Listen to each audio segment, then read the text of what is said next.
Hello, everybody. This is Ernest from ErnestLORTs.com, and I wanted to talk to you about one of the most important tools that you can have when you're working as a private investigator. Right now, you can see I'm in a Walmart parking lot, and I just recently bought these legal pads.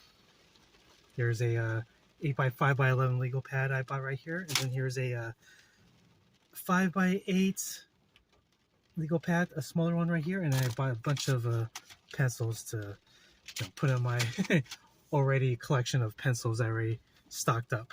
Now, the purpose of a legal pad is to document your findings, uh, keep track of your case files, and to write your observations and the activities of your subjects. If you're also interviewing people, it's always good to have one of these with you, just in case um, your interviewees want to take a statement, or if you want to take notes during the interviewing process. But since we're talking more about surveillance, I wanted to talk to you about how I use these pads during my investigations. Okay, well, first I'm going to open these up. Get these darn things to open. Now, when I use these in the field, what I like to do is I take a piece of tape and I tape it across here, so that way the first page doesn't tear. I don't write anything on the first page. I keep it as a privacy page to make sure no one can see what I'm writing, especially when you're writing important details like someone's personal information and everything like that. You don't want people looking at your notebook if you just leave it in your car. I'll usually write in the times and the dates of my cases, the case number, my subject's name, address, telephone number, and then when I first start out at the case, I'll write down all the vehicle information, including their license plate numbers. And then when I submit the license plate numbers to my boss, they'll give me information. She'll give me information on who the cars belong to. And then below, I'll just write any activities, whether I see the subject or not. I usually film them first before I write down their activities, so that way, because the clients do want video. Then after that, rinse and repeat.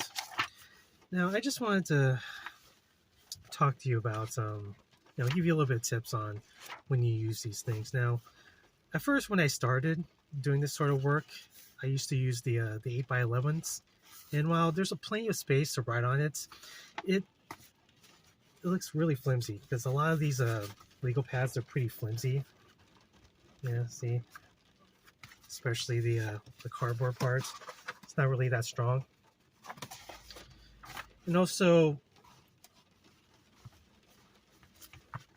bends when you try to write on it. So it's a little bit too weak when you're trying to write on these, and it does get a little bit unwieldy, especially if you're sitting in a small car and you're trying to make room to write something. So at first I use these, but then they're too big. Now also when I try to when I have to get out of the car, when I have to try to hide this, I usually like to stick in between the seats like these, between the seats. And of course, sometimes they don't fit, or sometimes you see too much of the legal pad to where people will notice. So that's when I end up switching to the smaller ones, the 5 by 8 ones. Right here. Here, let's open these up. Open these things up. This is what they look like. Now let's compare this to the other ones. Okay. Now obviously there's a big difference between the two. You don't have that much room. There's not that much space to write on, but especially these are wide ruled ones. It's hard to get the narrow ones for some reason. I don't know why.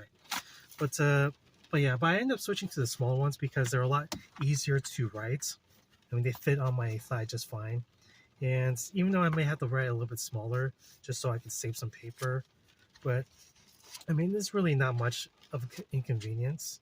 And plus, you know, if I need to hide this, I could just stick it between the seats like this, and I could just easily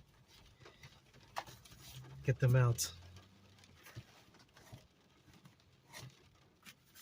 So that way you don't have people looking into your car and asking, hey, what do you have this notepad with you?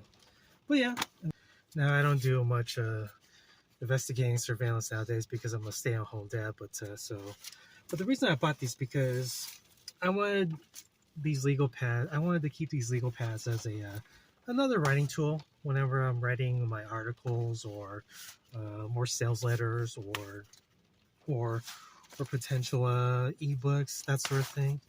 I mean, it's always nice to have a variety of writing tools at your disposal, so that way you're not stuck with, you know, one boring platform all the time. But yeah, maybe I'll talk to you about more about how I use these legal pads to for my writing. So I guess that's it. I just want to keep this video short. I don't want this video to become too long. So this is Ernest Ortiz from ErnestLOrtiz.com. Hope you like this first video, and I'll see you next time.